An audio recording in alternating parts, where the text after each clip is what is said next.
Hello and welcome to another episode of MUGA.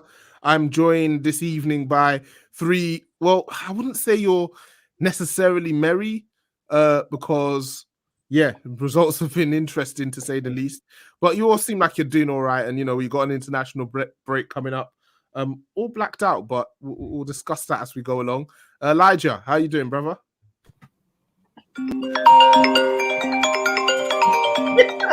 It's fucking 9 a.m. That's what it is, bro. This guy's a clown. Oh my god! Everyone's face was like, "What the hell is that?" But yeah, it was Elijah. Mark. Well, we'll get into performance. That was like a set piece routine gone wrong, bro. Yeah, like three people didn't know what was happening in the routine. Hey, man. Like, if you just reacted, the MUGA equivalent of making Messi lie down behind the wall. Yeah. I've got Stevie. How's it going, Stevie? Yeah, what are you telling me, man? I'm good. Like Elijah, I want to know where's your camera, dog? Because I've been seeing photos of you this weekend on Twitter. Acting a damn fool.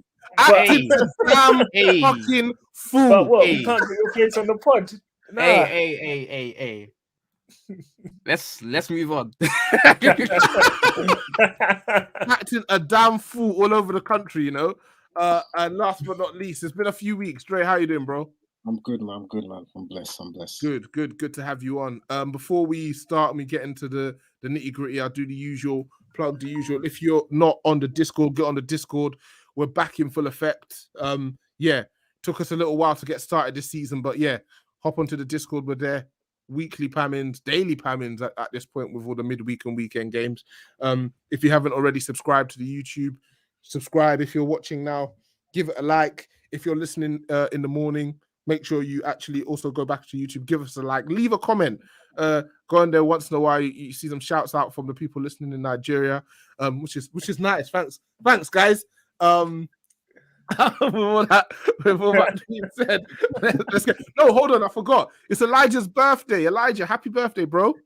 Thank you, bro. I mean, it was 2 days ago, and that's why I'm still a bit weird. But it's calm. It's 9 a.m. So I feel like this drinking issue has run back. It's stretched the whole week now because you were drinking last Monday.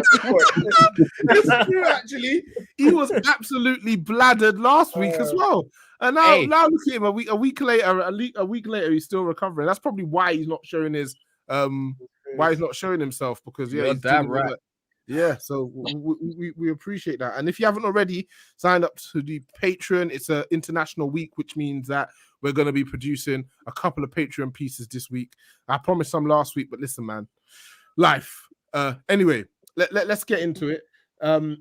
Listen, we always have this period during the season, so MUGA listeners, this won't be new to you.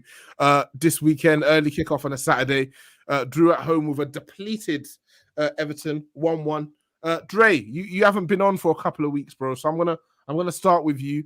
I saw that sigh and your body just shoulders drooped.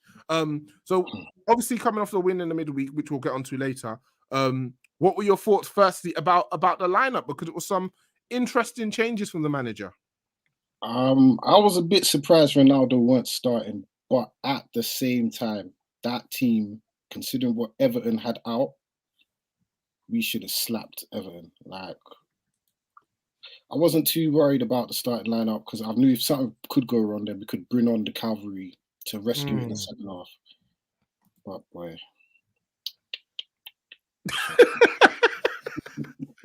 Cool.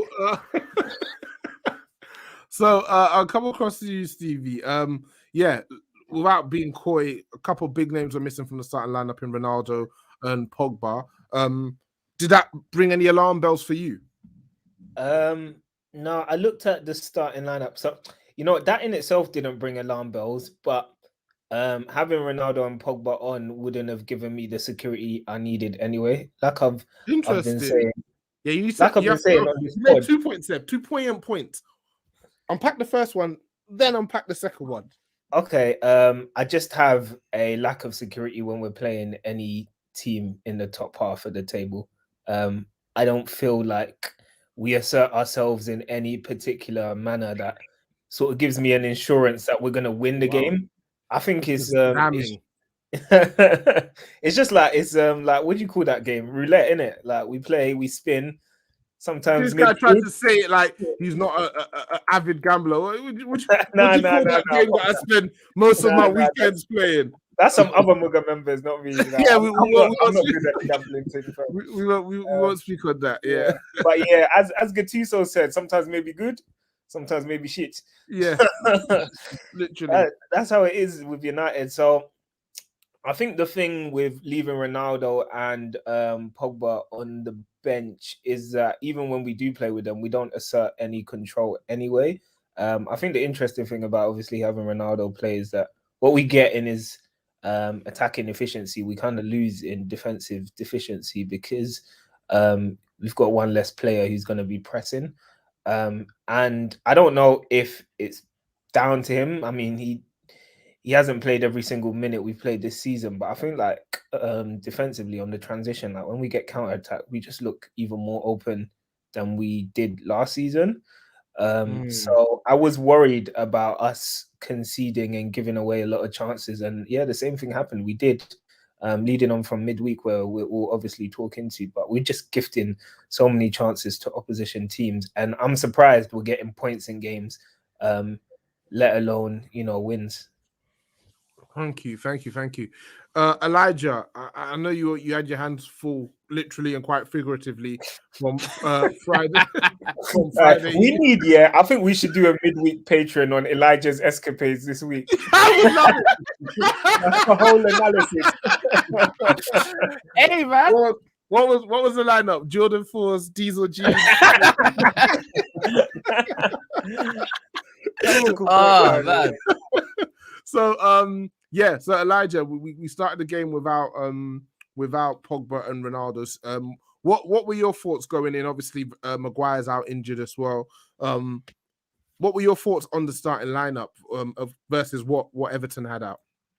I mean, the thing is, I feel like a lot of fans have complained about the fact that Solskjaer doesn't rotate enough. So seeing him do it, I was actually quite happy to see it. I wasn't happy about. I mean, some of the choices were a bit weird, but I feel like that was a pretty balanced team in terms of rotating. And the fact of the matter is, we made quite a few changes. Wan-Bissaka came in, Shaw came in. Who else? Fred came in. Martial, yeah. Please don't prolong the. Yeah, Martial came in. Martial came in, Cavani, and I think that was everything from Villarreal. So I feel like, especially because it was Wednesday and Saturday, which is really ridiculous in its own thing, but I feel like that it was good that we did make changes, and I felt like the lineup was pretty balanced. Me personally, I would have had Fred and Matic, or maybe McTominay and Matic rather than McFred. But apart from that, I felt like he'd done pretty well with the starting 11 for me. Am I bugging? Yeah, or did I read incorrectly? I swear they said they were going to stop doing the whole Wednesday Champions League, Saturday early morning kickoff. They did, but I feel like there was a problem with because with the when they schedule the Champions League and when they schedule the Premier League, I feel like because of the fans as well, it's hard to reorganize because they book their tickets, their train tickets and stuff like that.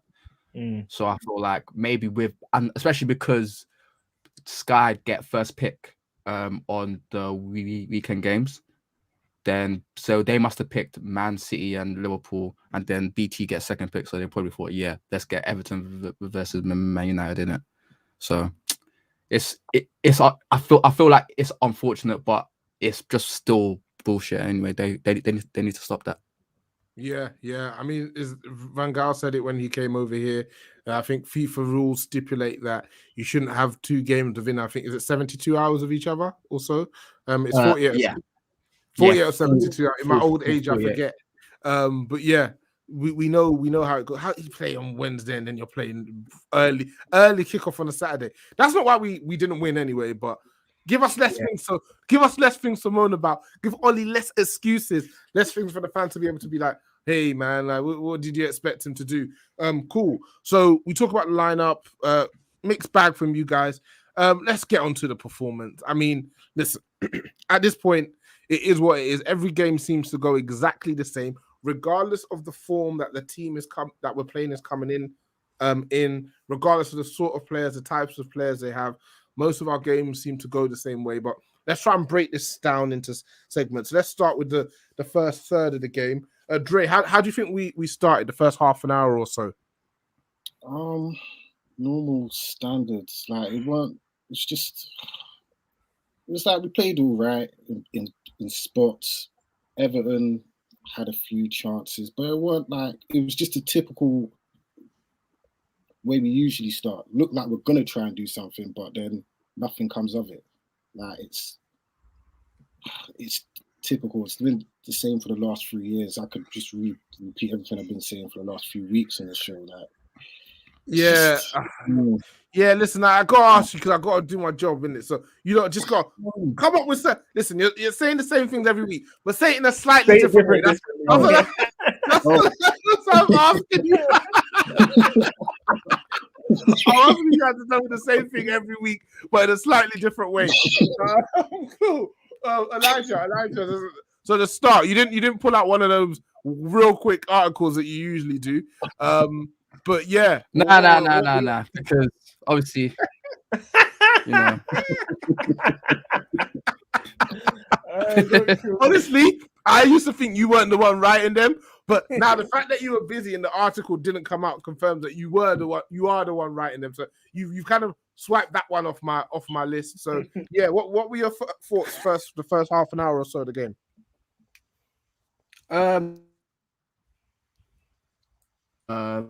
We looked decent. I thought I was able to progress it into the final third well, but then it broke down and there was finding that final pass. And then obviously the fact of the matter is it's impossible. As per usual, we lose control of the game and then Everton grow back into it. And that's where a good midfield would really help us stem the flow in terms of protecting our back four and also controlling the tempo of the game and slowing it down.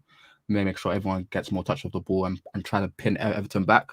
But I feel like it was pretty good. I felt like, like I said earlier, I feel like the lineup was more balanced than we've seen recently. And I feel like that front four done pretty well. I feel like Martial was a bit tentative. There was times where he could have gone more at Godfrey because it doesn't really impress me, and he looks like a centre back at right back. Hence the positioning for Martial's goal.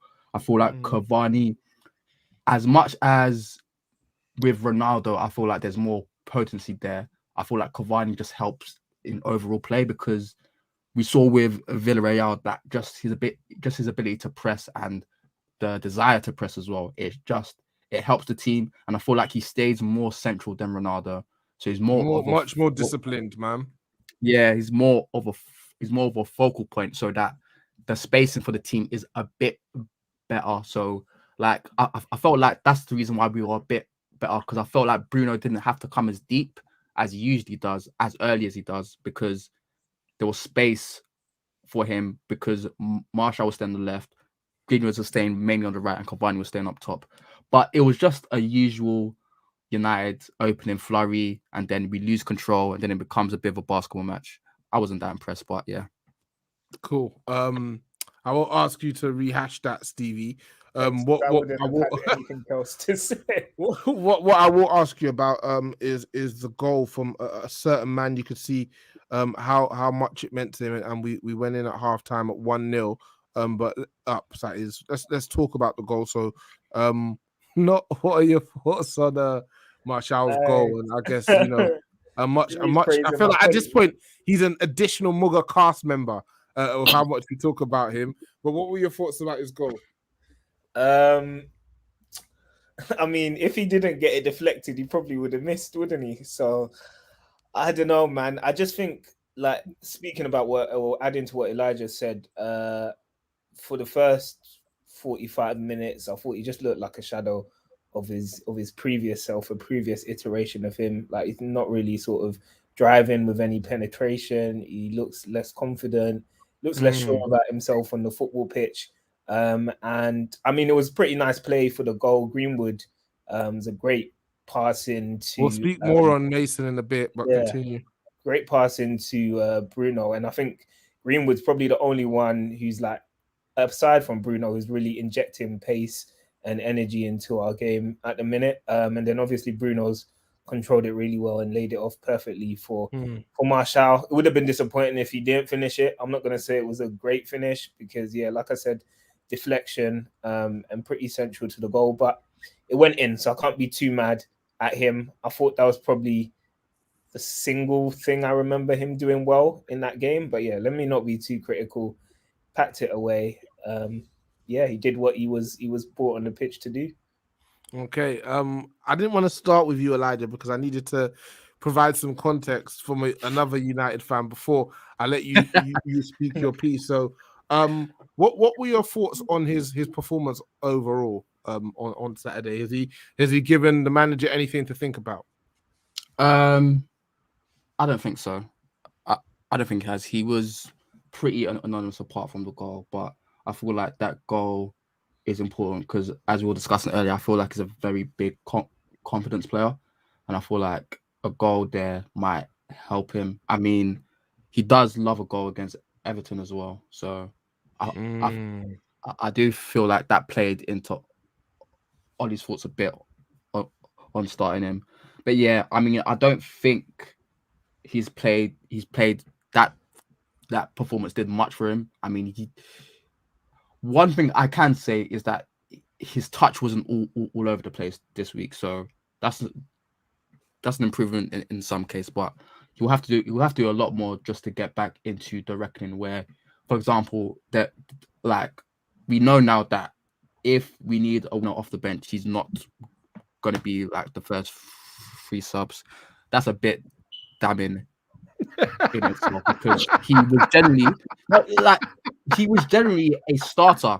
Like he was an immovable piece of the team, and now gone to the fact it's now generally gone to the fact that he's not first 3 options off the bench. So, I mean, we say it every week, but hopefully that does shame him into some performance. But I do feel like a good Martial will be beneficial to the team, especially with Ronaldo, because I feel like with Ronaldo up front, we do need a lot of players who do like to have touches of the ball, because I feel like with Ronaldo, like that's a player who we need to stay central and need to not go looking for the ball. So we need to have a lot of possession to keep him central. So players like Sancho and Greenwood and Martial are very important. So I do feel like having a lot of those players around him will be good.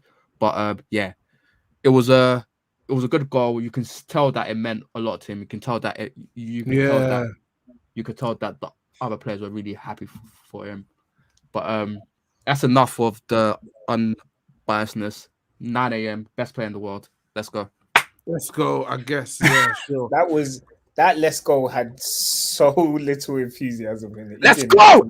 Yeah, you've got nothing left. From when you're like, have you done anything to like make the manager think? Nah. He's done absolutely nothing to make the manager. He even I know he's watching Rashford in training. I know he watched that Rashford comp that was shared on the timeline like a dozen times today, and he's itching. Them two, they are literally like Siamese twins because their stats are too similar. It makes me sick. But whatever, man. If you could fuse the two of them, you'd have the perfect attacker. I don't know anymore. I don't know anymore. You would do. What qualities are you taking from Martial right now? Coolness. So he's not even using it to pack chances, though. Yeah, but the thing is, Rashford will get all the rest of the qualities are from Rashford. Okay, just coolness. Coolness. You don't respect. With Rashford, you could say that about me then. If you give me the height of LeBron James, everything. You are just got name, bro. It's fine. Oh my gosh. Oh my! The egg from Squid Game Everything else is you. But jokes aside, yeah, I feel like the main thing we level at Rashford tends to be the bozo gene. Him being like his decision making at times can be quite problematic.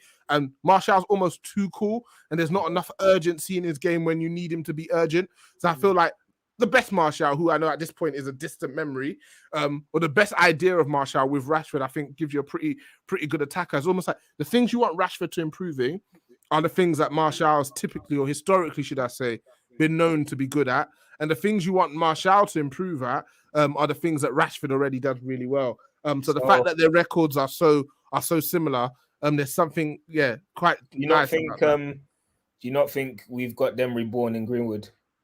Yeah, actually do. I think he's gonna be better than both, to be honest. I can't lie. Yeah, no, I meant the fuse of both. Oh, the fuse. I think he might be better than a fusion of both. He's both footed. Can finish in a way that actually now let me not do them a disservice. Yeah, maybe. Nah. But Greenwood impresses me more and more every week. I can't even lie to you, man. Cool. Wait. Yeah, go on. So I'm skipping ahead a bit, but knock yourself out. I didn't watch after Martial came off. But you died when he died, yeah? Yeah, of course. I was knee deep in brunch first come. I'm glad you said brunch, bro. Bro, I didn't know what was coming after in. But apparently after Ronaldo Sancho came on, we looked worse. Yeah. Sancho, to be fair, his best performance so far, and he really enjoyed. Yeah, he really enjoyed going up against Godfrey, who, like you said, was a centre back playing at right back. But Ronaldo was, not having that, man. Not having that at all. Nah, fam. Nah. If you're gonna do that, nah, fam. We're not having that at all, bro. So I was on a Discord for the game, and I was saying, "Oh, look, Sancho, and then somebody's like, he's up against a centre back at right back." Sorry, that was my Apple Watch. He's up against a centre back at right back. It was like a dagger to my back. Like I'd forgotten. Yeah, you're right. And he had a good look at goal right at the end, which he needed to. He tried to use that Bundesliga finesse finish. Like in the Bundesliga, the keeper spills that and like it goes in, or somebody taps it in. In the Prem, we're grabbing that, my guy. We're grabbing that, and that's safe for the keeper. Don't kill me. I go ahead of myself. The equalizer. Listen, if you're anyone who's followed like the main account, you'll know that there's a few guys who've had a lot of stocks on Damari Gray. Is it Damari or Damari? Come on, potato, isn't it? Yeah, you're disrespecting, man. Would you like if we called you Stevie? I wouldn't mind. Damari Gray, yeah, a few people have stocks on Damari Gray, and he's been all over the place, but he's come back and he started really well at Everton. So there was eyes on him today. And he was brilliant for the goal that they scored. But can we talk about that catalogue of errors? So that goal, that was like when we played that team. Like, and no disrespect to them, I can't pronounce their name in the Champions League last season. It was Istanbul something, innit? Istanbul Basak. Istanbul Balaclava. Did you lot all want to try? Yeah. Istanbul Bakashir or something like that, man. Yeah.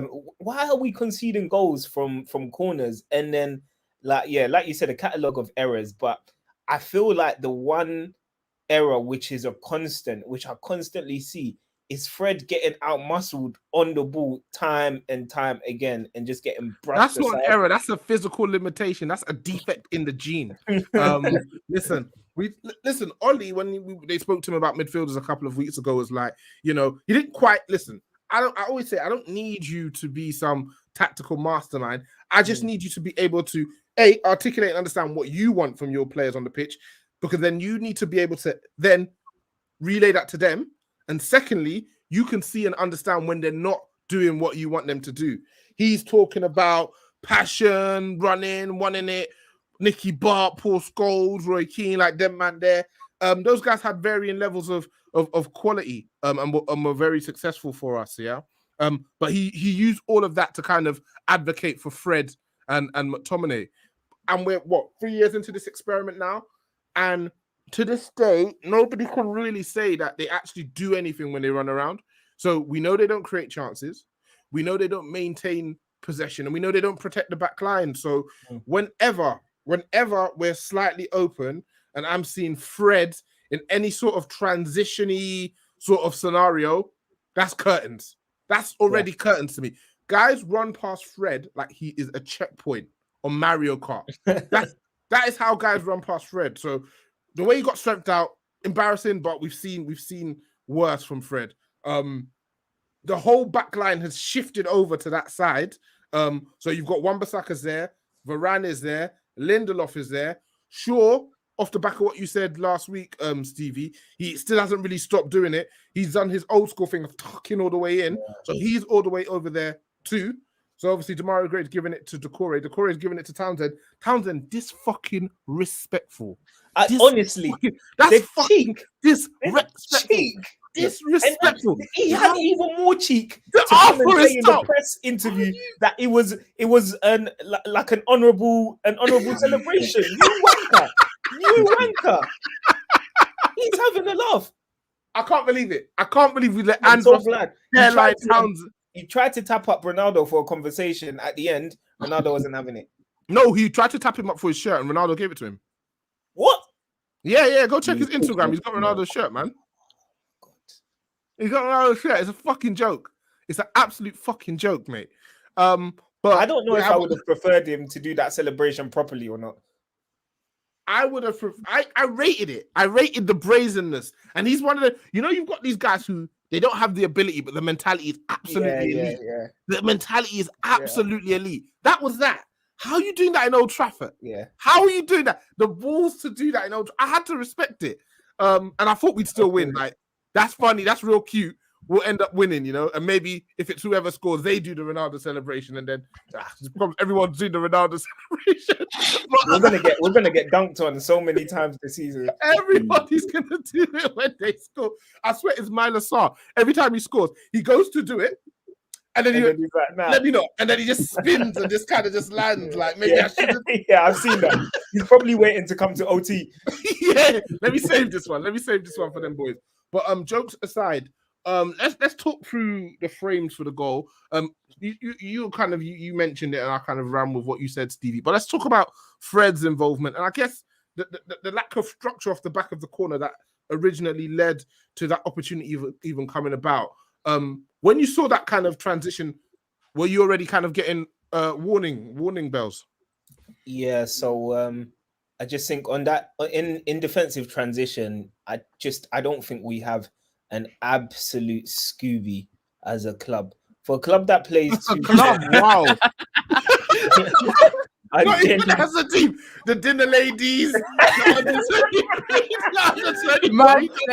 We can't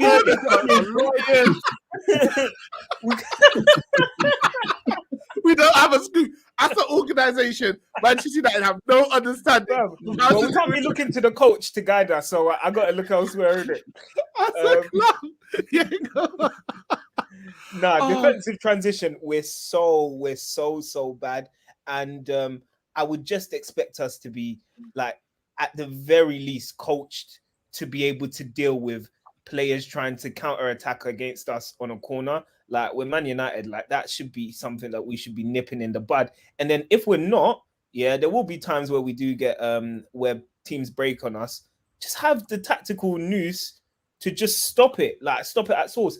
Fred could have fouled, like the same way Maguire fouled last week, and we were complaining about it. We're saying it's horrific defending. But I will just say quickly there is that having the tactical noose is probably a negative thing, because that'd be the tactics round your neck strangling you. You want them to have the tactical nous, yeah? Tactical now. Well, keep going. All right, having the tactical now to actually just make a professional foul like Maguire did last week and just stop it at source. I think Fred would have still been in his own half. He might not have even got a yellow for that. So allowing it to develop the way it did, it was just poor all round from that team. You see, you even saw Ronaldo after the goal went in, and he was indicating to Fred, "Why don't you just chop him?" Like, and we had enough from him after his performance on that day. Yeah. I don't really want to... Go on. We had so many opportunities. Like you said, Luke Shaw was AWOL for that goal as well, and allowing Gray to pass it to was it Decore in that much space was a bit ridiculous as well. So just poor all round defending shouldn't be happening from a corner. I mean, I guess I completely agree. How do we prevent it? I guess is what I want to ask you, Dre. Do we have the personnel within the team that shouldn't be happening, or is it something we just can't avoid? Is it just part of doing business with the players that we have? I think we've got the personnel to avoid it. I just think it's the tactical setup. Like Stevie said, like how the hell? He's like he prepares the team to counterattack, but you haven't got the tactical like whereabouts. No, okay, let me prevent a counterattack. Let me prepare for that. Like it's just where's the nastiness? Where's the nastiness? Exactly. Where's the cynicalness? Like, I don't even want to get I don't even want to get to that. Tactics are one thing. Just chop a man down. That's it. Just chop a man down. Cynical. I want to see him on the floor. Morayo's so mad he won't even let Dre speak. That goal. Let me speak. He took over the whole.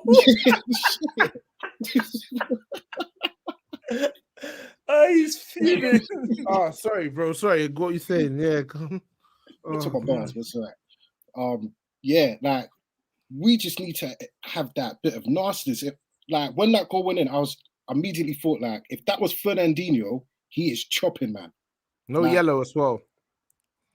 Every one of the top teams has one of those players that are like destroyers, like or just have a bit of that dark arts about them. We've got McTominay and Fred, and that's bruv, like that goal just. Fred is a fucking bumblehole, bruv. For that bullshit. Wow, I haven't heard that since 2006. We're taking it way back.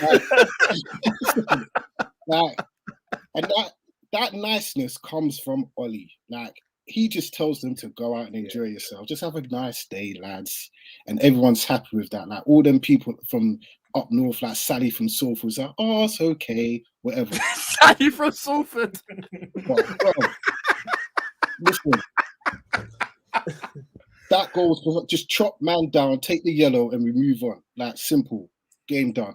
Like not even game done, but that goal's avoided, isn't it? You know what the mad thing is, yeah? Even if we avoid that goal, there are so many other chances that Everton should have Tom had. Davies, he's got blood. He's got blood in his hands. So, he's got blood on his hands. He's got blood on his. I don't want to see him skateboarding through the streets of Liverpool anytime soon, man.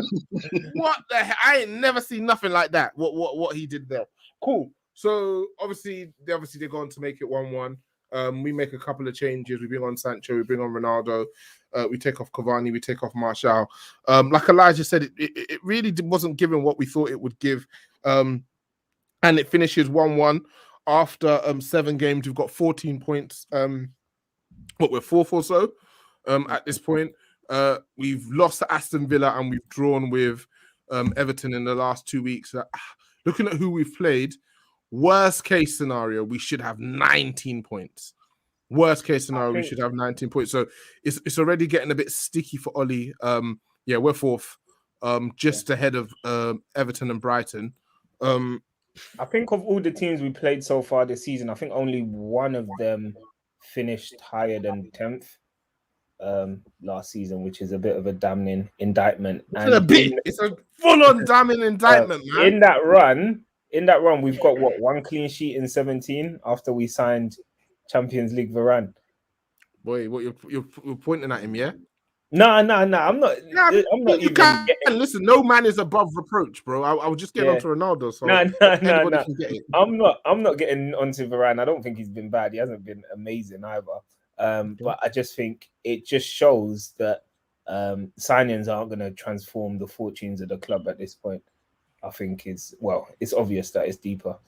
It's deeper, yeah, deeper than rap. Deeper than rap. Let's look at the midweek. Your pod name. I like Sally from Salford, to be honest. That's gonna get us bare abuse from that proper Northern. London tossers. London. Yeah, that Hulk Hogan on the side of the van.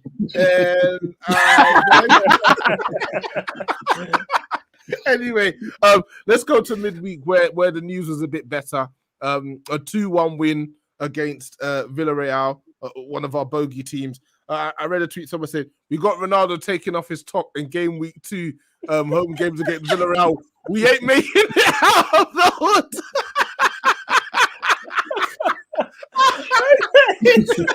That is hilarious. Oh, absolutely, right, bro. You're Cristiano Ronaldo, my guy. All that needed was a karma. Get the karma, man. Come on. But anyway, let's talk about. They absolutely battered us. Elijah. Again, let's talk about the team going into the game. What were your thoughts on the lineup ahead of the game? Was there anyone who you saw starting who you were surprised to see starting, or was that pretty much what you expected? It wasn't a surprise. I felt like it was very positive. And then when I actually saw it in action, the fact that he did go with a 4-3-3, I thought, okay. But the fact he went with a 4-3-3, it really showed this man cannot coach for shit. Because on my life, that was a 4-1-5. I never want to see that again. I never want to see that again. I do not want to see that again. Look, I know a 4-3-3. It sounds so simple with the squad you have because that 4-2-3 one's not working. But my goodness, Pogba and Bruno, I don't want to see them on the same line as Ronaldo ever again because that was ridiculous. McTominay, as bad as he was, that's an impossible job. And the fact that he had Tellez and the Dallo around him, that's not going to help because I don't care that Tellez scored that amazing goal. He was fucking shit. Yeah. He is what Dallo he is. Tellez and Dallo are really competing with Brandon Williams for best or for worst fullback at the club. And I don't know. I don't know how to separate them. Bro, they Dallo are dreadful. Dallo is rated. Dallo is rated because he's not Wan-Bissaka, and that is it. On my life, the guy's not good. The guy's not good. Like he's rated because he's not Wan-Bissaka. Bro, on my life, like after that performance, I could go into a Stephen A. Smith right round about him because I swear to this guy can't play. He can't play. He's got no post moves he can commit to a memory. His hands are too small. He can't catch the ball. His feet are too big. He's got no coordination. He hasn't got a post move he can commit to memory. He's from Portugal. He says he's the right man, but he can't defend. Man, days. Man. That was a shocker. He was getting cooked. Was that guy Yeremi who was cooking him? Dan Juma. They just came from the championship. They tell me that Dallo can go forward, but I ain't seen it. I've not seen it. I told you he's rated because he's not Wan-Bissaka. Going forward, he's not even that good. He was crossing to the stewards. Last time I was on there, people were saying give Dallo a chance, and I said he's crap. Yeah, I remember. Yeah, and people was like, "Rah, what? He's crap, yeah, boy." Okay. Yeah.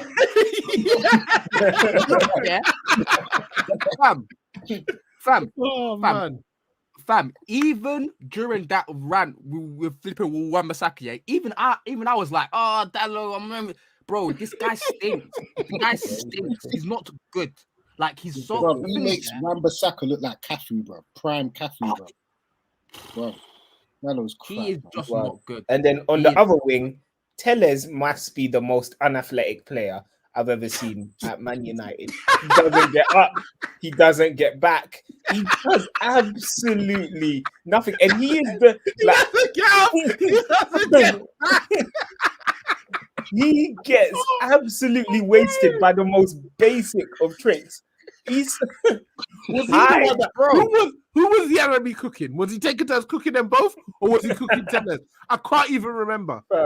Bro, the guy on the right wing was some 18-year-old Pino who looked 36, and he was cooking Tellers.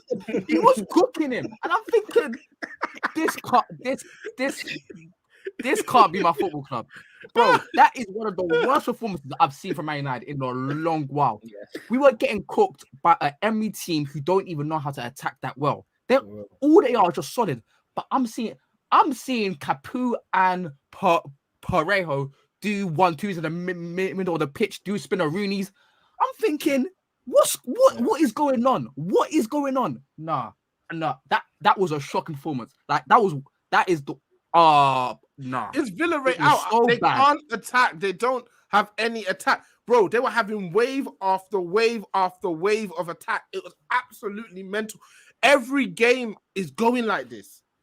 Every game is going like this. We're giving teams who don't create chances 2 or 3, 4 clear-cut chances in a game. And I don't know how we didn't lose. I really don't understand how we didn't lose.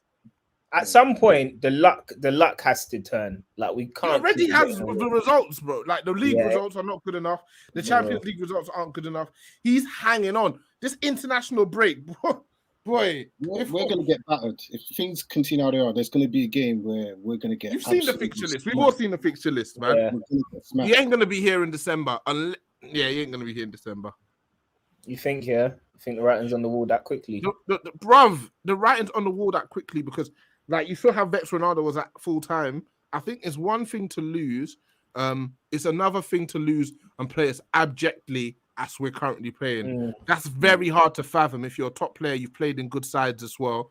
You know when it's not happening. Ronaldo's got 90 minutes not getting a touch in the box.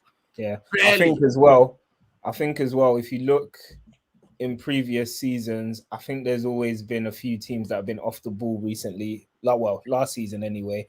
The season before, who won it? Liverpool, and then every other team was off the boil, and the same for the reverse season. I think this season, Chelsea, Liverpool, Man City, they all look like they're up for it. Like they look like a top 3 in themselves, and we look like we're better than the guys below us, but not as good as them. Yeah, exactly. So yeah, if we're out of a race by December, it could spell trouble for him. Boy, listen, we said on last week's pod that if we didn't win the game on Wednesday, that would be us. We wouldn't be going through. So that goal by Ronaldo is huge at the end. Yeah, do you guys see us going through? I guess, do we beat Atalanta? Oh, God. I think Atalanta away we get. I think Atalanta home and away, maybe we get. Think of the chances we create and how they attack. I mean, the chances we concede and how they attack. Realistically, we should lose, I think, to them twice. I'm not even gonna lie. But they haven't been amazing this season in Serie A. They've been conceding a lot of chances or a lot of goals as well. So I don't know. I feel like with Ronaldo, you always have a chance in the Champions League, innit? I think we'll get through though, but I don't. How, brother? I think we pick up more points against Villarreal. Hopefully we go and beat. You think we go to theirs and what? Win? Yeah, somehow. I know it don't make sense, but United don't make sense. So there's no logic in my madness. And then I don't know, man. I'm just being hopeful. Let me not lie to you. Let me not lie to you. Because if I wasn't a Man United fan, I'd say we're going out straight. Elijah, how do you see the rest of this Champions League campaign panning out? The thing is with Atalanta is that they're basically like Leeds, where hey man, you attack, we attack, and I feel like that is what we live for. So I feel like you might spin us, we might spin you, yeah? Yeah. And I feel like with Atalanta, I feel like with the quality we have, I feel like we should beat them away. At home, I don't know, but at home, I feel a bit different. At home, it's a bit weird, but I feel like away from home, we just seem to do a bit better. The pressure's off us a bit more. We're more underdogs, plus they'll come out a bit more. So I feel like away we might do them. Away to Villarreal, that is going to be techie. That's a small, tight pitch, small stadium. Hey man, what Wan-Bissaka on that pitch? it's gonna be tight still. You never What you know. saying, We the might start- what get you that saying, low. the- It might be worse. Hey, do you know? This club. Might be worse, bro. Oh, guys, man, I'm fucking knackered, and we're just at the start of October. A few things I wanted to speak to you guys about. So obviously Rashford loading. How badly have we missed him? Hmm. Do you know what the maddest thing is? We missed the idea of him, but then Ollie will misshapen him into something horrific. But I feel like he will have enough where he would pull out moments of magic. But the thing is with Rashford, when he comes back from an injury, he doesn't look. He becomes a bit tentative. So I hope we don't rush him. But the thing is, he's so important, and the fact that people were coming into the season saying, because he's injured, Sancho and Greenwood, I was thinking, no, like Rashford is just too important. And the thing is, you can understand why Solskjaer played him through the injuries that he had, even though it was like really stupid of him to do He it. wouldn't have a job Because, now if you didn't. bro, like the guy is he will do things. He will make sure he does things. He will make sure that even if it's a boneheaded move, he will somehow make it a boneheaded move that works. And quite honestly, like What's quite Ollie's honestly, concern with the next 5 years of Rashford's career? Are you trying to keep himself in the job? like for me, that's bare nasty. But obviously, I'm a fan, so I'm a fan for forever in it. This guy, he's in a job for what? He's lucky to still be in a job, but yeah, man. He called himself a fan too. Cool. So that's Rashford. What do you guys think of Rashford returning? How important, Dre? Considering the way we play, which is pretty much try and make something out for yourself. Rashford's badly missed because he's one of the few that can actually make a chance for himself in the team. We miss his dynamism going forwards, and his goals. Like besides Ronaldo, the last few weeks, no one else has been scoring. So hopefully, when he comes in, he can hit the ground running. But boy, these run of games is not the run of games you want to be coming back into after you've been out for a while. Okay. Greenwood versus Ronaldo. Listen, couple images have been shared. Certain star boys not smiling. Certain stands all up in his mentions. Stevie, where you fall on that? Where do you fall in this clash of a Titan and a star boy? Ridiculous from the Ronaldo stands. Does Greenwood have a point not falling at every little thing Ronaldo does, or are people just exaggerating? I mean, yeah, man. What? You know, when things are going wrong, yeah, you just have to evaluate and find something in it. I'm not even gonna entertain this one, man. You're not, yeah? Okay, well, I'll go to Elijah because I know he fucking will. Elijah. Of course I will. Greenwood versus Ronaldo. They're calling it the new Rude versus Ronaldo. They're calling it the new Rude versus Ronaldo. What is Ronaldo the new Rude? Ronaldo's Rude and Greenwood's Ronaldo. It's funny how these things it's funny how these things come full circle, brother. Are you buying any of it at all, Elijah? Are people overdoing it? Are they over exaggerating? Yeah, people are over exaggerating it. We see what Greenwood was doing last season. He was doing a similar thing. Like the guy just loves to shoot, and I actually enjoy the fact that even though Ronaldo's here, this guy saying, "I still like to shoot. You better wait your turn to get the ball. If I definitely cannot shoot as a last resort, you'll get the ball and that's calm." But I mean, Ronaldo back in the day was saying, "I'm gonna do 64,000 stepovers, and then as a last resort, I'll cross it and pass." Like you said, the game comes full circle, bro. and that's it. Back in the day, I support Ronaldo. Right now, I'm supporting the younger one again, Gunwoods.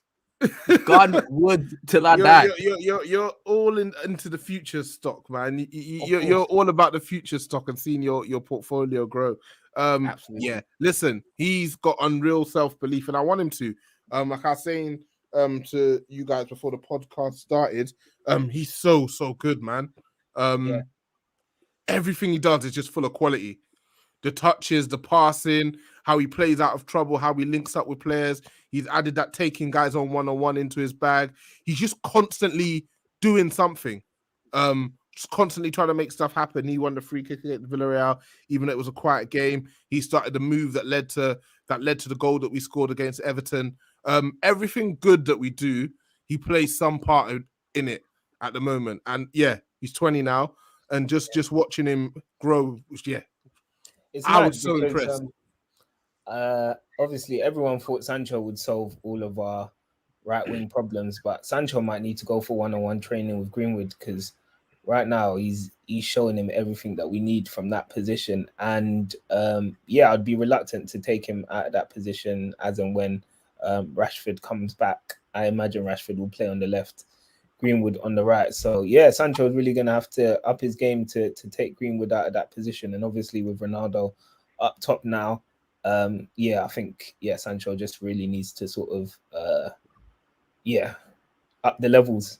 But I was gonna give him a week off, but since you mentioned him, the comps are getting slightly better. Decent comp against Villarreal, they're saying. Decent comp against Everton. Listen, it's less than 10 games in.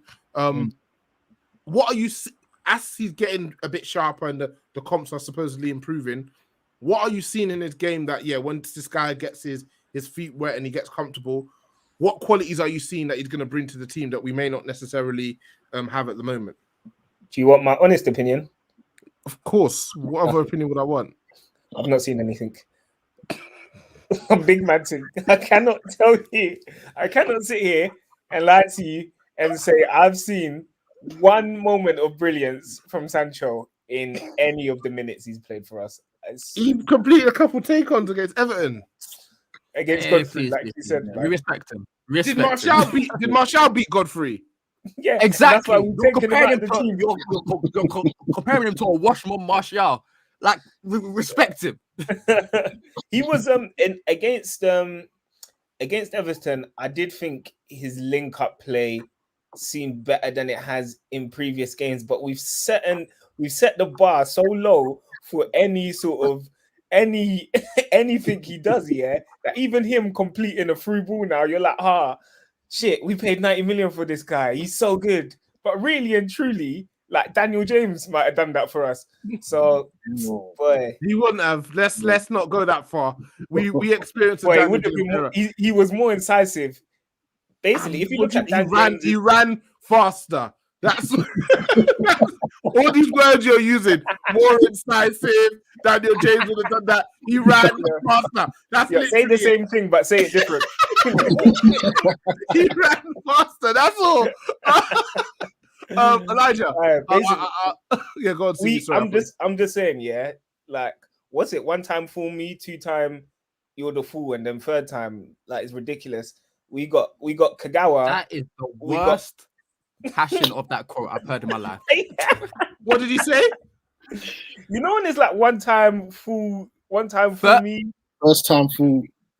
Fool me. Nobody knows it. Yeah. Was it fool me one, shame on me? That's it. Yeah. He said twice, shame on you. That's what I'm saying. My first time. First time fool. Do you know what I was thinking? Because J. Cole said it in a lyric, and I think I was reciting his lyric. This is why you need to stop listening to that scrub. Jermaine Cole. This is why you need to stop listening to Jermaine Cole. Yeah. This is what he's got you doing. That weak this stuff. is what he's got you doing. But anyway, my point is, I'm like tongue in cheek, obviously, but we got Kagawa from them first, then we got Mkhitaryan, and boy, this Sancho thing is looking real peak right now. So I think he just needs to up his levels and just show us what he's about. Because right now, I haven't seen anything. I'll be honest with you. I've seen 0. Cool. Dre, where do you stand? Are you a bit more optimistic based on his last 2 performances, or are you just like Stevie and the jury's still out? think I'm worse than Steve. He's been absolutely shit. Like, it's been absolute shit. Like, what's he done? Like, literally, someone said before Martial scored this weekend. Someone said that step over Martial done for Lingard is more than what Sancho's done his whole Man United career so far. And that's it. Sancho's done nothing. Like, to me, I was expecting at least this. Right. We'll let that pass to Ronaldo, and then Ronaldo, the shot went wide. What about that? Nah, This you is the worst start to a night. I'm sick of you two. Elijah, I'm coming. Yeah, it'll probably be the FA Cup third round away at fucking Port Vale or something. It's been garbage. Send him on loan. Send him on loan. Elijah, I'm gonna come to a sensible young man. Good head on your shoulders. Might be a bit tipsy, but that's fine. What are your thoughts? What are your thoughts? Where do you stand? I mean, Joe, it was really funny. I kind of expected this to be Sancho's start because I can't lie. The football we play is chaos, and it just doesn't lend itself to a footballer like Sancho at all. Plus the fact that Oli has been pretty slow in terms of integrating him into the team. I feel like that's gonna worsen it as well.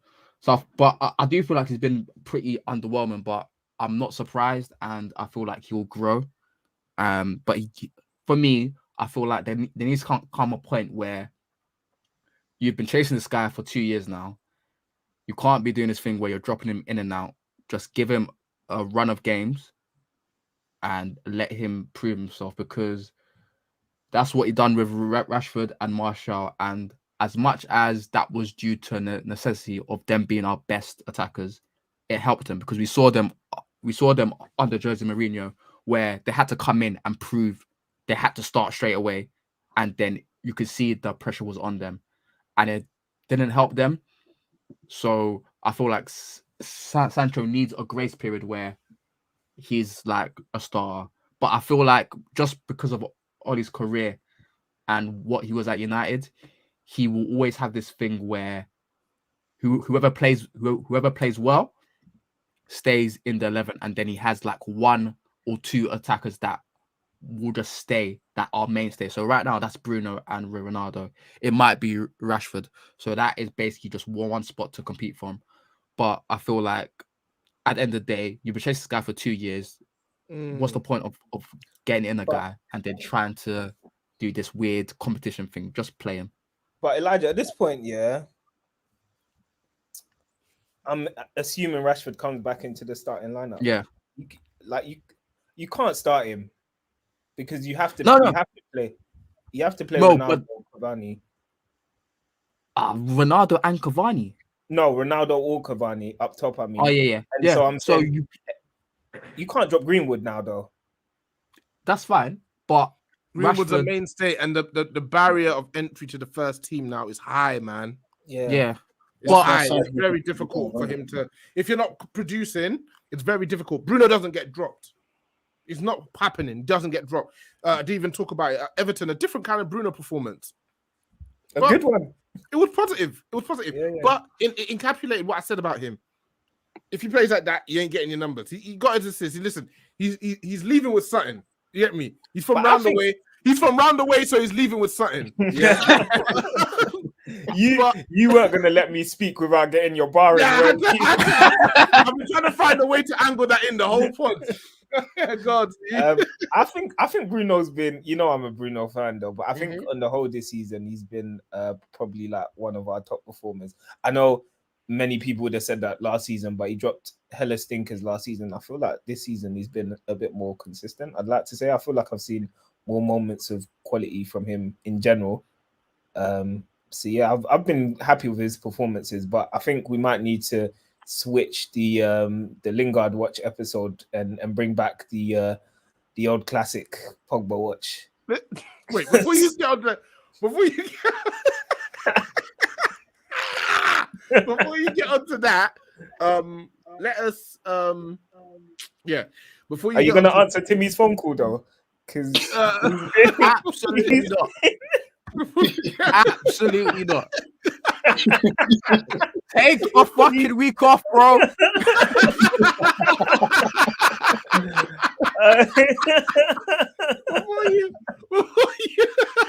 Before you get on to Pogba watch, just to say the watch is not about dragging players or nothing like that. Not that Pogba watch was either.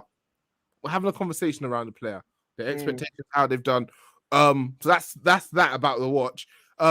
Listen, Pogba, what's your issue with him, Stevie? No, before we get that, I want to get Elijah's thoughts on Sancho. Then we'll come to Stevie, back to Stevie to talk about Pogba. So Elijah, you've given us your thoughts on Sancho, haven't you? Sorry, Stevie, Pogba watch. What do you want, man? No, not even to get onto Pogba. Obviously, players have ups and downs in it, but I think the question that hangs over Pogba's head is, can he do it for a whole season consistently? We've seen him do it for a tournament for France, but we ain't seen him do it at United for a whole season. And I think he's dropped a couple very anonymous performances. So I feel like he just needs to raise the level back up to something near what we were seeing at the start of the season, because we actually, like, not even taking a mick out of him, we need him to play well as a United team. So we do actually need to see something from him. And I still, genuinely, I don't know where we need to play him, because we can't play him in an 8, because we can't play 4-3-3. It's not happening. On the left, he's dropped some good performances for us, but if Rashford comes back, then you lot have all said Rashford goes into the team. And then as a 6, he looks like fairly ineffective. So he's not worse than Freddie McTominay, though. Yeah, he's better than Freddie McTominay. Yeah, we cannot, with a straight face, complain about Pogba in the 6 when we're watching Freddie McTominay week in, week out. Yeah. Listen, we saw the performance. Listen, it was last season. We saw that first half against Everton. That showed when I hate to have to in the mood and unlocking Pogba, whatever. But it shows that, and aside from game to Manchester United for France, he has capacity to play deeper and initiate play and link to more forward players. At this point, he's 28 fucking years old. Just get in there and do the job, man. I'm not trying to hear it. The forward part of the pitch, we're well resourced, we're well stocked. We've got all different sort of attackers that we can use to solve those problems in different sort of games. We are starving in that central midfield area. Fine, he's not going to be the best defensively. I will take that if he's able to consistently progress the ball for us from the first third to the second into the final third. If he can consistently do that, I'll take the shaky defending. Fred and McTominay are not doing either of those two things. So let's stop worrying about what Pogba isn't in that role and start worrying about the qualities that he brings us that we don't have. We don't score enough. We don't create enough chances. Let's just be a team that goes out and wins 3-2, 4-2. Like, just be that. Like, because what we're doing now just doesn't make any sense. We can't protect. We can't create. So I'm not really hearing that, Stevie, to be honest. I mean, you've made a pretty comprehensive point. You look scared, fam. Fair play. Like, I'm just tired of it. Like, we'll say, like, Fred and McTominay, but we can't play Pogba in the 6. Come on, man. Like, let's be real. Fred and McTominay should be nowhere near the starting lineup. You know what it is, though, yeah? My thing is playing Pogba in the 6, because you're only justifying it because you're comparing it to McFred. But still, like, defensively, we're so open when we play Pogba in that 6 that it's still scary for me. And sometimes we don't even get the good Pogba to go with it. So, like, even though it's an upgrade on McFred, it's not a general upgrade if you look realistically in the grand scheme of things. Even that I disagree with. How many midfielders are you consistently see progress the ball from that area of the pitch as well as Pogba has done it for us at times and for France and whatnot? I think we always just think of, he doesn't track back and he's not good defensively. Immediately when you think of Pogba in that 6th role, that's not what we will use him for. That's not what. But then how many midfields do you see like conceding so much space, time, and chances defensively? Like, for all Pogba's good sides, I don't know if you can look at the top six sides or the top side, sorry, not top six, top four sides or the top sides in Europe and see them defensively being so like such a chasm in midfield. But And that's a structural issue though. Yeah, but if we had That's someone not a Pogba issue. So if the structural issue, my thing is, if the structural issue is not going to go away, the very least we can do is increase the quality of play that we're getting from the central part of midfield. Like, he's not going to solve the structural issue. Like you said, it's a club issue. Yeah. Like, it's a club issue. It's Sally from Salford's fault. But like, so just put him in there, and let's that left wing bar stuff that he does. Let that be Rashford. Let that be Sancho. Martial, if you want. On the right, you got Greenwood, whatever the case may be. And let's just go from there because we're overcomplicated. Those two had no value. They had no value in that role. The worst Pogba is better than them. The worst Pogba in that role is better than those two. Just let's give it. Even last season, like let's say he's been pretty good for us since about December last year up until now. He's had little dips. But in that period, he's played a good deal of time centrally and a good deal of time out left. He's carried us in games when we've struggled in central position. Fulham. What was the game where Fulham? Burnley? Yeah, Burnley. There's a handful of games from central positions where it wasn't even like, oh, he was part of a good team performance. He was the team. Nobody was giving us anything. And he was the technical leader, and he was the one who carried us towards a win or a positive result, turned a loss into a draw. Or draw into a win. So at this point, he's got the body of work. He's got the body of work in that role, and he's going to be an improvement. I agree with you. It's not perfect, but you have more talented footballers, and sometimes when you can't play them in their best position, you ask them to do a job for the team where they're solving an issue that your team has. And that's what we're asking them to do in this particular scenario. We can't persist with those two and expect anything to change. So yeah, that's where I stand on that, I guess. Cool. One thing else I want to ask you guys: DDG. They're buying DDG stocks from Stockport to Devon. Are you guys buying DDG stock? They're actually going up like Bitcoin. They're going through the roof. They're going through the roof. A lot of people are saying a lot of the shots are straight at him, but I won't get into that. Dre, are you buying DDG stock? Not yet. I just think he's getting back to the level that we should expect from him, really. If he can continue to do this for the whole season, then I'll be all right, cool. I'll buy some DDG stock. I'm cool with that. But no, now it's just a good run of forms because we've been so used to abjectness and goal for the last 2 years. He's won us points though already. Yeah, that's what I'm saying. You won't be able to afford them stocks at the end of the season, bro. Yeah, you might want to get in now, guy. This is like. Listen, Bitcoin was Bitcoin was £30 a coin at a time. And man, them did their thing.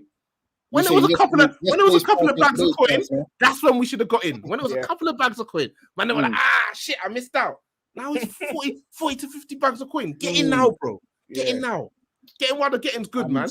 I need to see this for the whole season. I'm not buying it yet. I'm not buying it yet. Because you're not buying the articles about new training regime, came back early, not buying none of that. I'm not buying that shit that Ollie puts out there. He can kiss my ass, bro. I'm not here with that shit. Elijah, are you buying any of this DDG stock? I mean, look here. I really love the fact that this guy's only good when our defense is shit. I can't lie. Yeah, it's ridiculous, isn't it? He's got like a reverse superpower. I can't lie. For me, that is some mid-table shit. That is some mid-table bullshit. Yeah. Nah, look, yeah. Like the stock now is like, all right, cool. Like the stock's going up, but it's not like how it used to be. Because now I'm thinking this guy's only good when he's fully attentive. He has to be engaged the whole game, yeah. Bro, like that is some lower level keeper stuff. That is lower level keeper stuff. It's calm, but not for a goalkeeper. Like, nah. For me, it's like whatever. Do your thing. But if we go back to being somewhat solid defensively, because we're never incredibly solid, but there are times where we don't concede as many shots, and the guy just stinks. So, bro, prove it to me that you can live off like 2 big moments a game, and then cool. stocks will be bought, but until then, the guy is just like an ADHD keeper to me, bro. So nobody's buying really, yeah? No, I'm buying. You're buying, yeah? Stevie's buying. Stevie's buying every Of coin in course, sight. Stevie's buying, bro. I'm buying. Come on, get them low. Get them low. I know what happens Stevie's when you got miss nothing to Bitcoin. lose at this point. He's like old Gil on The Simpsons, man. Oh. Bro, he's so man, so stingy. Just get it low. Boy, I don't even need them to blow, man. I just you know what I mean? If it blows, it blows. All right, cool. Let's finish up with some listeners' questions. Let's start with what's it gonna be 6? You reckon Oli will ever drop Bruno Fernandes? No. Why would you though? Nah, I mean, don't think like, so. let's not lie. There are a lot of reasons to drop him, but I thought I almost got away with that one. no. I think He delivers. Bruno- He delivers for him way more often than not. Bruno holds the key to Ole's success. I think Ole knows if he doesn't have Bruno, then like the chances of him getting sacked rise drastically. So I can't see it. Just because Bruno is such a numbers man, if you take him off, you reduce your chances of scoring a goal. Even if you're playing like Van der Beek as a replacement, Bruno is one of our most threatening players for numbers. So yeah, I can't see him dropping him. Okay, cool. Alexis Kavka, shout out Alexis, long time listener. Why does Oli refer to Ronaldo as a pup? Who gassed him? He's just a sick bastard, to be honest. Man spoke about him as if he's Jigsaw. Bro, Just at the end of the day, man. he's Just just a a weird sick man. His nicknames are so crazy, but I mean, yeah, fam, I can't even ask that question. Yeah, man, he's just fucked in it, so it's calm. And that's the live take from Elijah. Superfly MK. If Oli Gunnar Solskjaer leaves today, what's his exit opportunities looking like? Top of the championship or back to Molde? Back to window cleaning, bro. No, but seriously, what do you not think when he loses the job? Where do you think? What level do you think he goes to? I think he'll be a great sporting director in South America. I feel like he would get murdered out there, like, and I mean literally.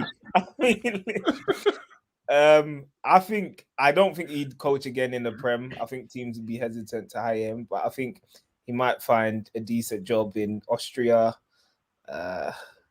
Maybe. Yeah, I don't know why Austria stands out to me. I don't know, one of these lower league clubs. Yeah, maybe weird. Like, name 2 teams in Austria.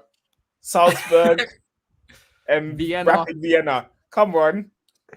Name a 3rd team. All right, bro, stop it, man. You want me to name the whole league? Yeah, they've got about 12 teams in their league, but I feel like Elijah said something about Vienna. That's what I want my clout coins given to me there. That was like a pop quiz.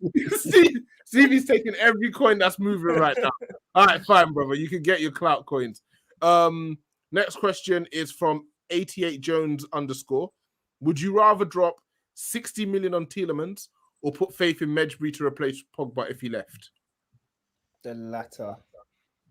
But I mean, more so because I don't think Medjbri is like a direct replacement for Pogba, but I'm sure Timmy can speak more on Medjbri. But I just wouldn't spend 60 million on Tielemans personally. I think he does a good job for Leicester, but I think when you're at a smaller club, sometimes some of your performances aren't scrutinized to the level they would be if you're at a top 6 club. Tielemans is good.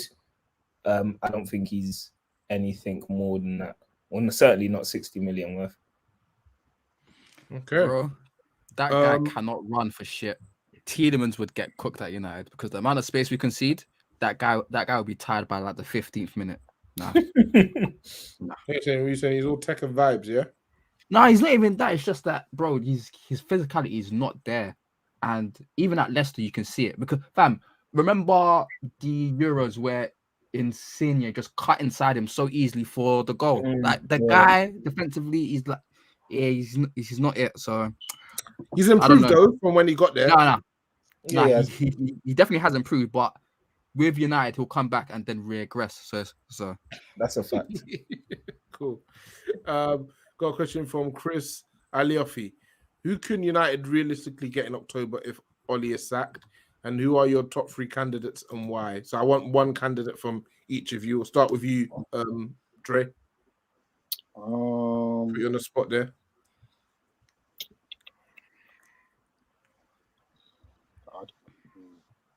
I'd love to see Ten Hag from Ajax. Okay. And why? The style of football is just, you know what? For close to a decade, we've been watching absolute dog shit football. Just be nice to see good football. Are you including those last couple of Fergie years in there? Yeah. Oh yeah, definitely. All right. Respect. That we were watching for the last 2 years under Fergie, but yeah, just nice to see better football. He's a tactician, and he'll develop the younger players, and hopefully, we'll win some trophies with him in it. Okay, Ten Hag for Dre. Stevie. You didn't even think of an answer while Dre. I'm trying to decide between Zidane. How many eggs am I having for dinner? I'm trying to decide between Zidane and Mancini. I think. Okay, nice. I think they probably both have their faults. I think I would probably go for Zidane with our current personnel, just because he's been at club football more recently. He knows what it takes to be successful, and I think if you look at the personnel at the club, he probably fits the profile of the players that we've got currently. So I don't think he's a tactical guru by any means, but I think he'd get more out of this current crop of players than Solskjaer does. So yeah, interesting. Do you have any reservations because he managed City? Oh, Mancini. So I was speaking about that for Zidane's perspective. From Mancini, yeah, nothing with City. I think it would even be sweeter if he won the league with us. Okay, cool. Elijah, who's your choice? I'm gonna go a bit left field. Favre. Okay. Are you not? Sorry, go on. Dortmund manager. The ex-Dortmund manager. Yeah. He was pants, man. But you know what? I will fucking slit my wrist if Stevie watched 5 Dortmund games from start to finish. Come on, man. Dortmund fans don't watch Dortmund games from start to finish. I watched enough of that Bundesliga. But a couple Haaland goals. Yeah, you know what I did? I read about 5 athletic articles of them. Yeah, that's one game. That's one game's worth. 5 athletic articles on Germany is a whole season's worth. Go on, Elijah. But I think Favre, because from the Gladbach days, I've always liked him, and he was playing some great football. Then he went to Nice and he done really well. And then even at Dortmund initially, he was doing pretty well, but it unraveled towards the end, and it does seem that doesn't happen. Huh? What happened at the end? I just feel like he just reached. I feel like with the high turnover of players that they have, it gets really hard. But I feel like in terms of I feel like he's gotten better offensively the more he has grown. So at Gladbach, he was more counter-attacking. Then he went to Nice and was more progressive. And then even at Dortmund, he became a bit more progressive as well. But I do feel like just in terms of if you want an actual coach and someone who is very good with a bit better with positional play, but is still able to mix it up a bit, I feel like he is good. But I do feel like the other sides of the management, he's a bit more lacking. So for me, it was just a left field choice from all the other names that's always brought up. Nice, thank you. Appreciate you tapping into your knowledge. Got a question from. Go on. I was going to say someone mentioned Enrique in the chat as well. I think Enrique fucking stinks. Nah, he might be a better shout than Mancini, you know. Enrique is fucking shit. Why? He's done nothing outside having the big three. Bro, yeah, that but Pochettino has the biggest three, and he's doing F4. No. Yeah, but he has the big. He has. Yeah, go on, Elijah. No. Like, people need to understand when it was flipping Jan, they lost to Moises Real Sociedad. That this guy was almost out of a job. He is so lucky that Messi one time went to the right hand side and Suarez went up top, and then Messi said, "You know what? I like it like this. We're gonna make it stay like that." If not for that, Enrique will be out of a job. I swear, this guy at Roma, fucking dead. Awful. And then he went to Celta Vigo. Well done. You done bits with like a small club. Bro, the guy's not good. The guy is not good. I hate him. He's not good. I mean, you sound like me and father. bro, what he done? He said Elijah 7 athletic articles, yeah? What he done to that Roman team, I'll never forget. Oh man, cool. Got a question from Gene in the live chat. Should we have signed Saint Maximin or someone close to skill set, or have we made the right choice with Sancho and see how potentially he can become? That's a wild statement.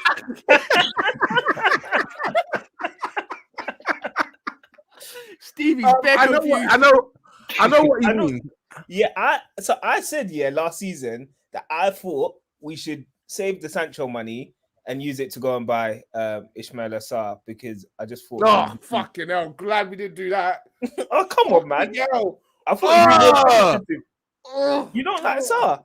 Not for us, brother. Nah, I think Sar's penetrative. I think he gets goals as well, mate.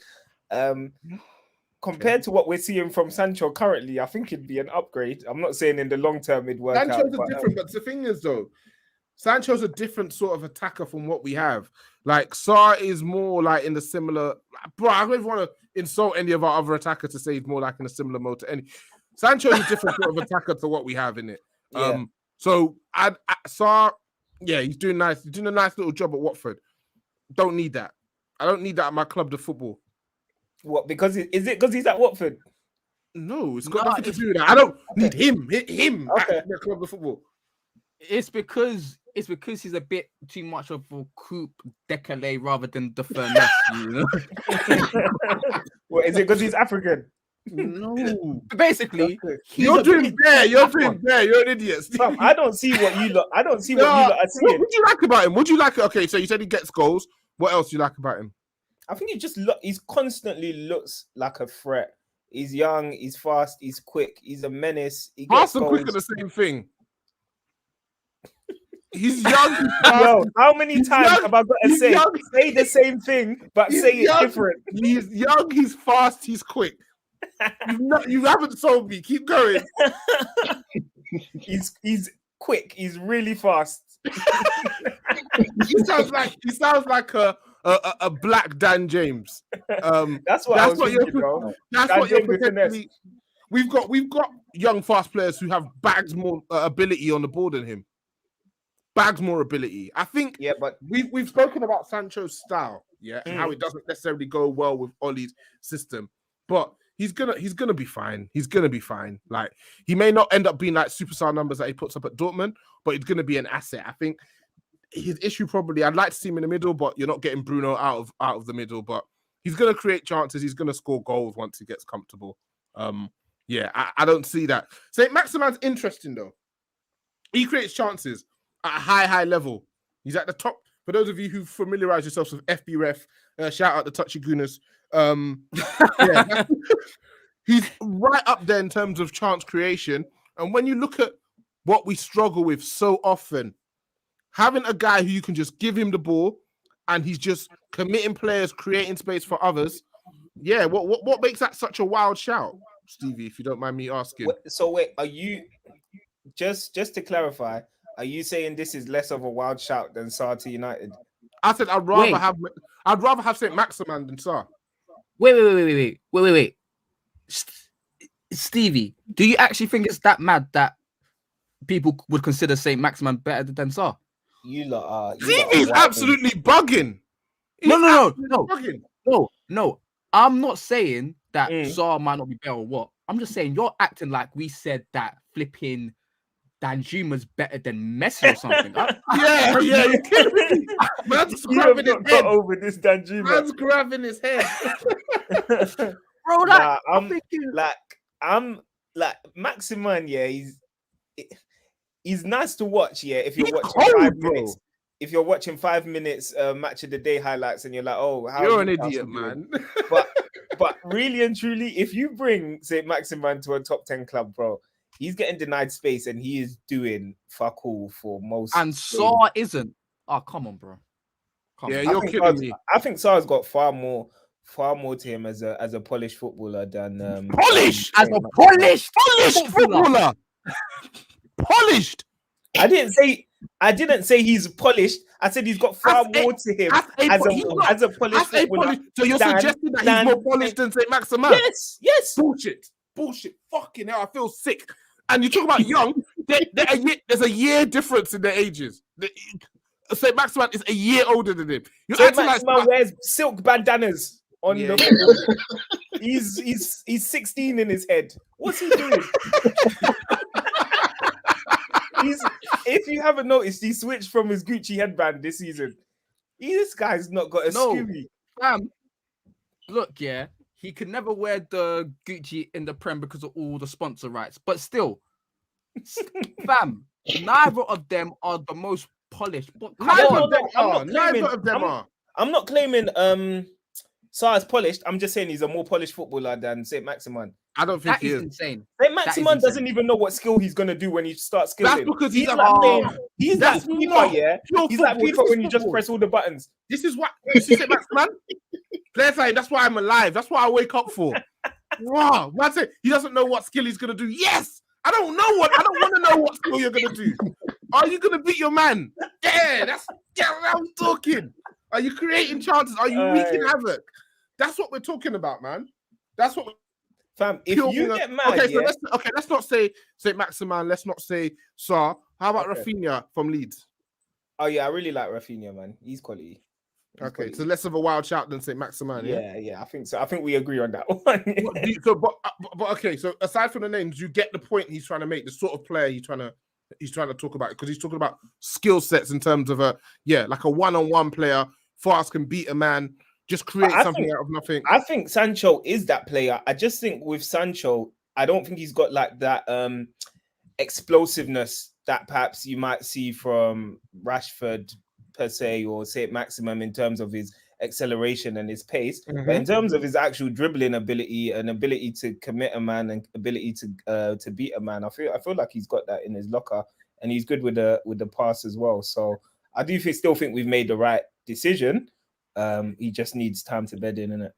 Yeah, I want to touch on that because everybody like uses that as a stick to beat him with. That's not his game, and I think if you're like kind of like a stand the man up, beat them with that burst sort of player, him not having that is a problem. But that's really not his game. He's tight spaces, he's movement off the ball, he's linking up with players, he's cutting in off the wing, shooting, creating chances, and he's quick enough without it. So for me, it's not really so much of an issue because having that kind of if he's had that burst, great, because then he'd use it.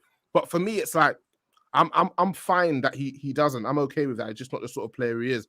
Is there any of you? Obviously, you've mentioned it, Stevie, but between you, Dre, and Elijah, is there either of you who's like, oh, him not having it? That means that the transition to the Prem might not be that guy, or are you more like, is he just that's not part of his skill set, but it doesn't worry you so much? I feel like he just needs to adapt. I feel like we already have the dynamic, electrifying player, a 1-1 player in Rashford. So I feel like having a balance is important, especially with the fact that with Rashford, plus with Ronaldo up front now, with the insanity of Bruno, someone like Sancho is imperative because we need a good possessive player who has good close control and is able to keep the ball, because if them three are taking the risks, we can't have it breaking down with every wrong decision or bad execution that they make. So it's important that we have that type of player. But I can see why people would want that, but I mean, that is just that as an attack is just screams like turnovers to me. And with our midfield, that is not good. So I'm really happy with Sancho, and it will take time because he was essentially formed in terms of men football. He was formed in the Bundesliga, so it will take time to adapt. So, but I really think he'll be fine. So do I. I'm with you wholeheartedly. Gene's got another question. Yeah, I agree. He's more in the matter mode, but Gene's got another question. Who's unlocking AWP then? God.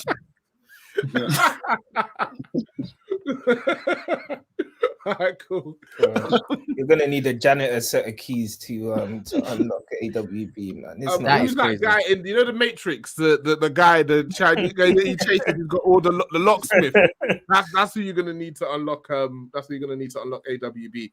Got a question from Michael_Griggs26. Do you think Ollie makes it to Christmas? I'm gonna go round. I'll start with you. Elijah said yes. Okay. Stevie? Yeah. Dre? Yeah. None of you lot, man. None of you lot stuck your necks out, yeah? Cowards. No, it's not even that. We are just so unserious that he's gonna stay. And okay. I'll follow that statement you made with a question. Where do you think we'll be? What position do you think will be in the table at the end of the year? Calendar year. At the end of the year, 6th. Calendar year, 6th. How far off top 4? I think we'll be 6 points. 6 points off top 4 and 6th. Stevie? I think we'll be 4th because Spurs and Arsenal are terrible. But I think off 3rd we might be 8 points. Yeah. Okay. Dre? I think we'll be in the top 4. I don't think we'll be that far off, just because Ollie likes to turn up in the big games. And now that we've got Ronaldo might be the key to some of those games last season where we were drawing 0-0 and 1-1. The thing is, 1-0 and 2-1 in those big games. You need to create chances in those games. But in those games, I think we had a striker who, if you gave him chances, he would score more often than not in Cavani. And we've seen, this ain't Ronaldo is not like gonna grab the ball and just boom. He needs to feed him, and we're not feeding him. Yeah, and you know what, Dre? Yeah, just to add to that, again, I just want to reiterate that Chelsea and Liverpool, we caught life last season. They're not the same team that they were last season. This season, they will turn us over. Do you know what I mean? So I don't know if we're gonna catch the same breaks that we did last season. Oh, polite way of saying we won't. I love it, Stevie. I love it. But have you not seen this on our feed? Mike Phelan signed a new deal. This is bonkers. What? Oh, shit. I was just about to mention that. I don't know what he does. If I'm being honest with you, I really don't know what he does. That is a bad sign. I'm assuming he got the same extension as Ollie, right? Yep. That Ollie got in the summer. Oh, fucking hell, man. That's crazy, man. That's so crazy. I didn't even know what he did when Fergie was there. Bro, he was just part of the furniture. Then I think he went to manage in Australia or something, and I think he got sacked over there. So, bro, he was just a man who used to chat to Fergie. Just keep Fergie like, oh, what you saying, man? Yeah, man, you good? Yeah, trust me, it's long. Mullenstein done most of the coaching, and he got rid of that boy. Yeah, I don't understand. I think it's what we spoke about last week, Elijah, in regards to the club. TV's obviously said that the whole club as a whole don't understand transition play. But aside from that, Ollie's, he's brought everybody together. And I think the Glazers are happy enough to just keep that rolling. The cash cow continues to be a cash cow. We put Ronaldo on every social media post that we can. So the money's rolling in. And they're happy to continue. Like, he's never going to be shit enough where we're too far away, but he's never going to be good enough that we win anything, if that makes sense. Yeah. I think, though, the former might be untrue this season. He's never going to be shit enough that we're too far away. What do you consider too far away? Because not being in the top 3. Because right now, he's up against three of probably the best. I think we said it at some point. Three of the best coaches in Yeah, in but at the end of the football at season, minute. if he finishes fourth against three of the best coaches, all squads of similar quality, what? Oh, we're getting rid of him, man. Depends. He came behind City, Pep City, Klopp's Liverpool, and Tuchel's Chelsea. We're sacking him. I think it's the manner of it. Yeah, it depends. Like if we're in a title race, which I don't think we will be in April, and we finish fourth, I think like you can hold your head high. If it's December and they're already steaming ahead of us, then yeah, that's when it'll start getting problematic. So which one is it? Is feeling a terrible thing or is he going, man? You're messing me around, Stevie, man. Well, no, we know feeling is terrible. No, is feeling staying a terrible sign or is he out? Which one is it? You're messing me around, man. I can only commit to one. Bro, I don't know, man. I don't know what's I can only commit to one, brother. Boy, I don't know. Cool. Got a question. United CM98. If you could only choose one out of Southgate and Solskjaer, who are you taking? Look, yeah. I don't want to choose between a virus and cancer. Just please, let's allow it. Let's allow it. No, but if you had to, who would you pick? I'm picking Solskjaer because he's already here, and they're basically the same. They make the same mistakes. They play the same type of football. They do the same type of stupidity. Like that, fam. The fact that they are exactly the same, and it pisses me off. But yeah. Fucking hell. Would anyone take Southgate? Stevie, I'm seeing you kind of shifting your seat, my guy. What are you talking Euro 2020 finals, yeah? Hey, Stevie's sickening. I've seen him concentrate it. Oi.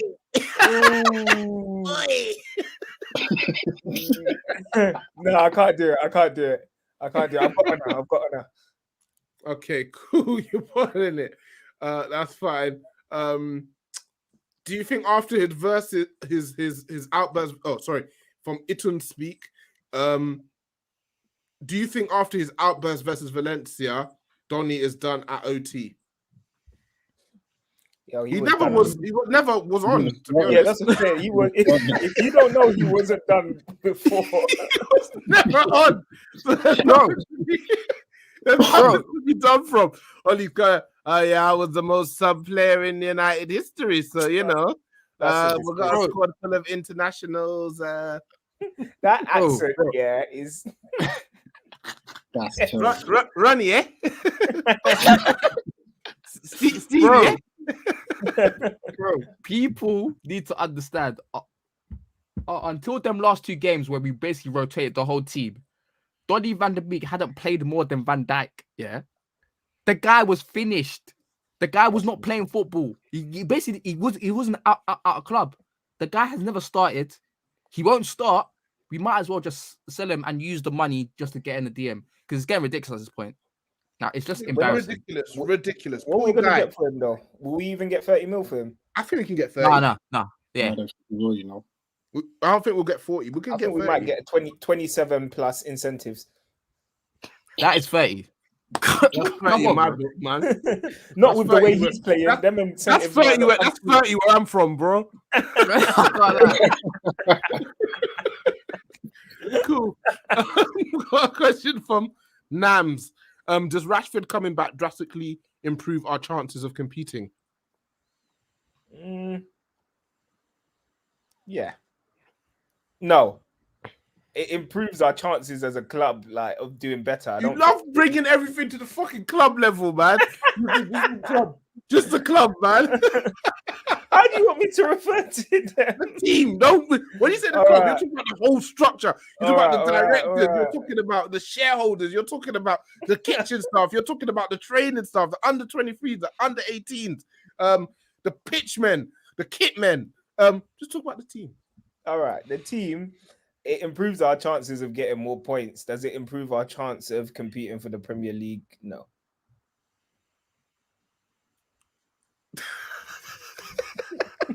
Something I also read the Athletic the other day, Stevie. This goes back to last season, isn't it? Yeah, and they were talking about, and I mean, we say it all the time. It's like individual play wins you games, cohesion wins you trophies, and Rashford will win us more games. With the attacking talent we have, it'll be disappointing if we don't get past 80 points. But yeah, he's going to, because he's a maverick that we don't have. And you know what? Nothing's ever better for a player's stocks. Nothing's ever better for a player's stocks than them not playing. Because when they don't play, thank you, Nathan. When they don't play, people talk about how the team would be if they were playing. Yeah. But then they come back. Yeah. And then you see that player in said team. So we're gonna bring him back, and fans are gonna start moaning about the same thing they moaned about. And this is where we have to remember ourselves. I remember when we didn't have him, how much we were starving. So you know what? If he comes back and half the time he gets into dangerous positions and he wastes it half the time, I don't mind, because the other half that he doesn't waste it, we weren't getting those chances without him. So I'll take it. Yeah. Oh gosh, you lot are killing us, man. Iovelli, when's it going to end, Robbie? I think that's directed at you, Stevie. So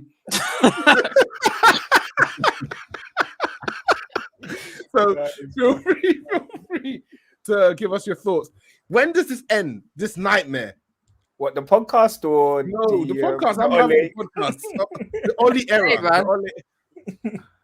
I'm looking on a Monday evening. I'm looking at the time. I got shit to do, bros. Don't worry. A couple more questions. No, I'm playing. When's it going to end? I can't see it ending before the end of the season, if I'm honest. I think it would take a catastrophic run of defeats for the board to push the trigger on Ole, particularly because I don't think there's any standout candidates, nor do I think they've even been considering the possibility of looking elsewhere. So I don't think they've even shaped up who a potential replacement might be. So I think it'd be unlikely for them to pull the trigger mid-season. We're not really, I was going to say we're not really that club, but we did it to Marino. You're telling us when it won't end. You're not answering the question. When will it end? It won't end. That's why. Okay. K-Ball K1 _ Who should really start at centre forward? Ronaldo or Greenwood? Hey,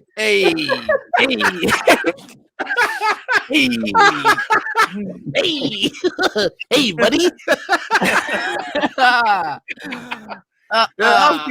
And I think with that, we'll end the podcast there. I'm just saying, just because I was saying 7 a.m. a couple months ago doesn't mean I'm not Gunwood. That's what I'm gonna say. That's what we'll say. And finish with a final question from Rash Mance 1. Is 3-5-2 the way forward for United until a competent DM is brought in? I can see people trying to work out the lineup. Yeah, it doesn't matter what formation we play, to be honest.